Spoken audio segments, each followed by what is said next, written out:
I don't think that doctors can fix me at this point. And I don't mean that doctors have failed.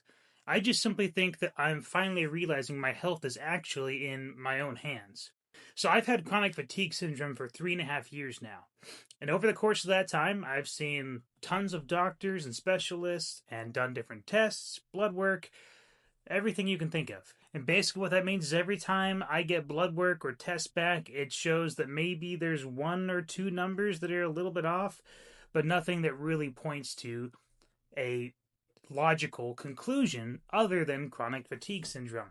Now, I don't mean to say that doctors can't still help me, or there might be something they could still do long term, or maybe they'll find something that could help me.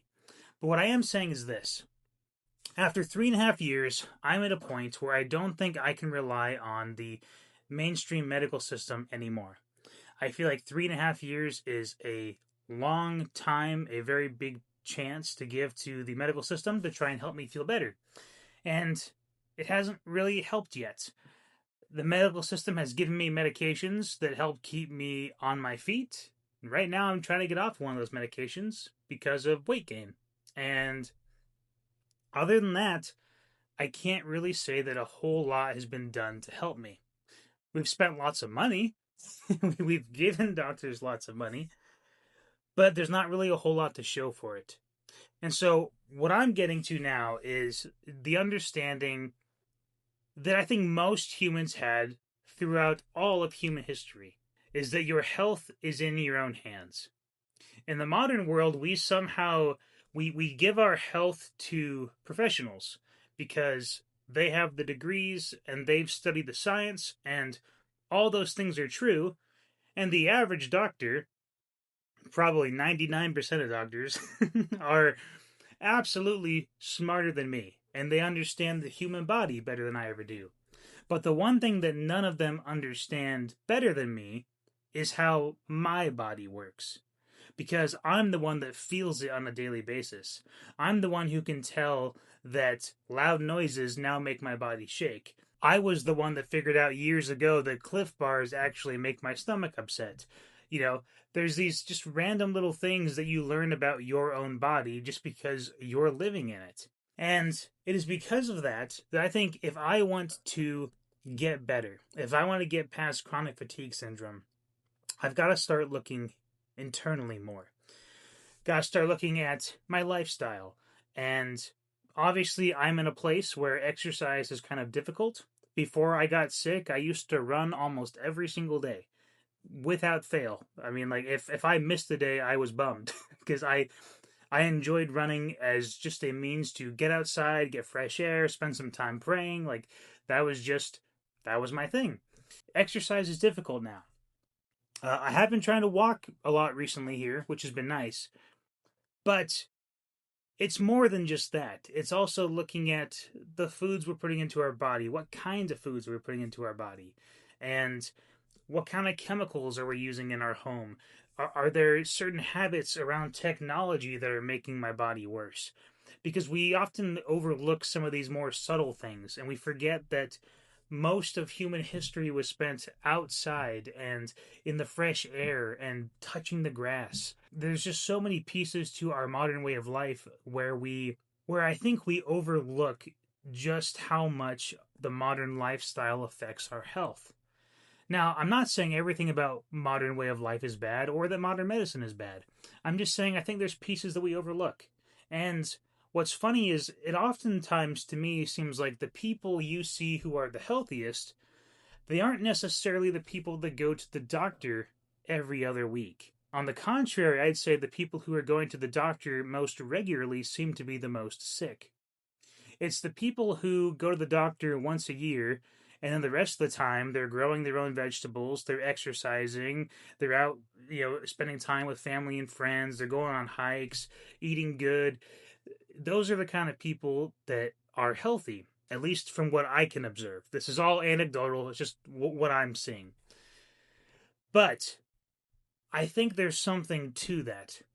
And I think that there's far too many Americans and just people in the West in general who have reached a point where we have handed our health over to someone else and we're waiting for them to fix us.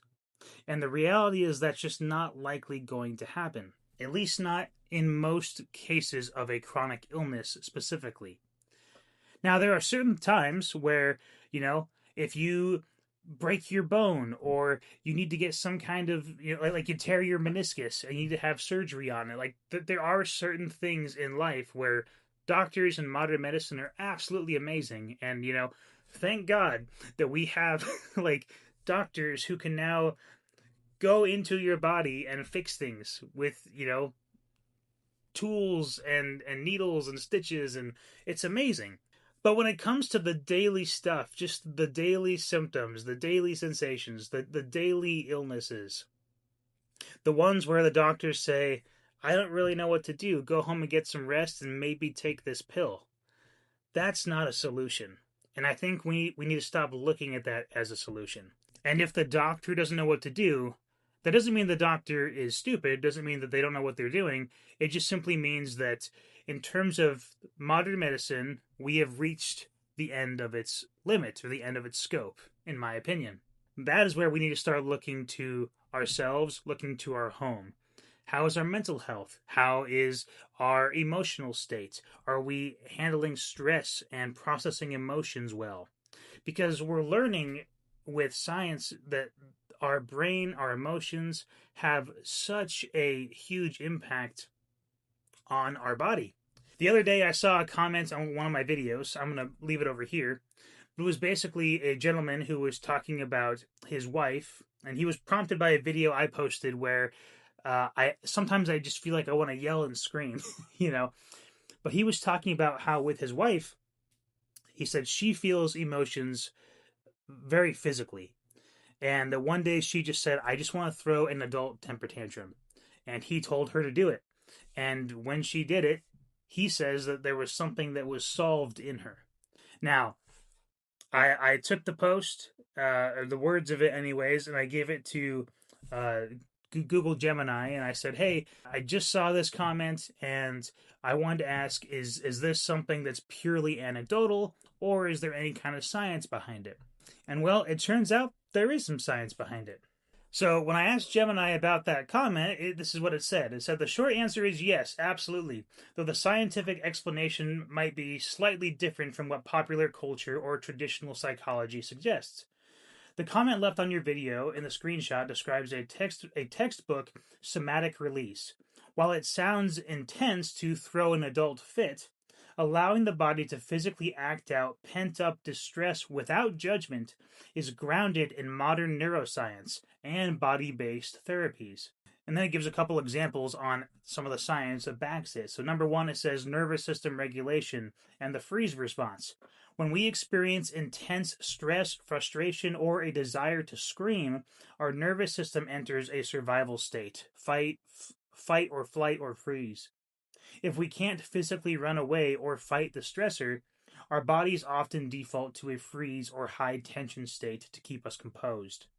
And that's something, that right there, the composure aspect, that is something I think I have felt a lot in my own life. Is as I look back on my life after being sick, I have learned and observed through memories that I think I have tried to maintain composure in lots of stressful situations, simply so I don't become that guy, who, the one who's freaking out or stressing, because I want to keep my composure. The problem is that when you do that over time, it actually starts to become the stress never gets a chance to release from your body. And so your body just ends up storing it. And eventually, if enough of the stress is built up, there's naturally going to be some problems. And later on, I asked Gemini if there was any connection between this stored up energy and CFS. And it actually said that yes, there is an incredibly deep, heavily researched connection here. In the medical and scientific communities, myalgic encephalomyelitis, chronic fatigue syndrome, is increasingly understood and classified as a complex neurological and multi-system illness involving profound autonomic nervous system dysregulation. Now, why am I saying all this? I'm saying all this because there are pieces to our health that sometimes don't show up in blood work.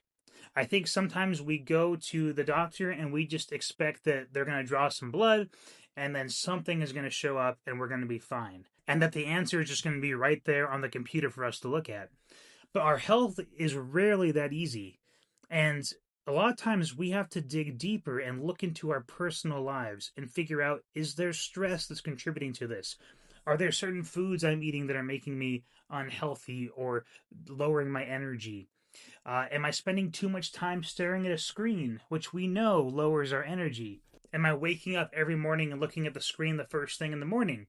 Because that raises your cortisol the moment you wake up.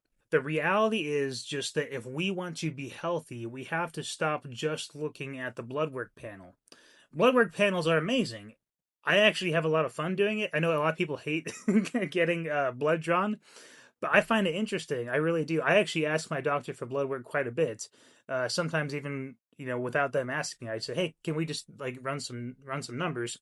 I find it interesting to look at and just to see, what's changed. Has anything improved? And what kind of vitamins am I lacking right now? And I find that really interesting. And so I'm not docking taking blood work in any way, shape, or form. I'm simply saying I think it's time that you and I take a look inside, under the hood, and figure out what's going on. And I'm not saying that your situation is going to be just like mine and that you just need to throw an adult temper tantrum and you'll be fine. That's not what I'm saying. I think for each of us, it's different. The reality is just that, like, I know my body best, you know your body best. And if we want to get to the bottom of our health, I think we need to start taking the time to actually sit and listen to our body, feel the sensations it's giving us. Why am I having back pain? Why am I feeling dizzy? Why is there tightness in my shoulders? And I think if we take the time to stop and listen to our body, we may get more answers than we might think at first. The hard thing is this takes time, something the average American doesn't like to give up. But I think if we are willing to do it and put in the work, our health will only benefit from it. There's no harm in taking more time to invest in your body and to listen to what's going on. And so my simple encouragement with this video would just be that if you are in a place where your health just feels out of control, the doctors have no idea what's going on, and you've tried all the tests and the blood work and nothing seems to be working. My encouragement would be, hey, maybe take a look underneath the hood. See what you can find. I'm not saying you're going to find all the answers, but maybe you can find a few of the answers. The way I look at my health is that every 1% I can improve my condition, the better. And so right now, I've had chronic fatigue syndrome for 3.5 years. 3.5 years ago, I was completely bedridden and I couldn't do anything. Now I'm in a place where I'm running a YouTube channel, I'm watching my kids on my own, and I'm actually even actively searching for some kind of part time work. Haven't found it yet because my work parameters are pretty limited, but I'm in a place where I'm looking for something. So I know that I'm moving in the right direction, even if it's slow. And so, wherever you're at in your chronic illness, I would just encourage you to keep striving for that 1% improvement because every 1% gets you closer to better health. I hope you found this encouraging, my friend, and I pray that you will stay strong and keep fighting the good fight. Until next time, my friend, please take care, God bless, and we'll see you soon. Adios.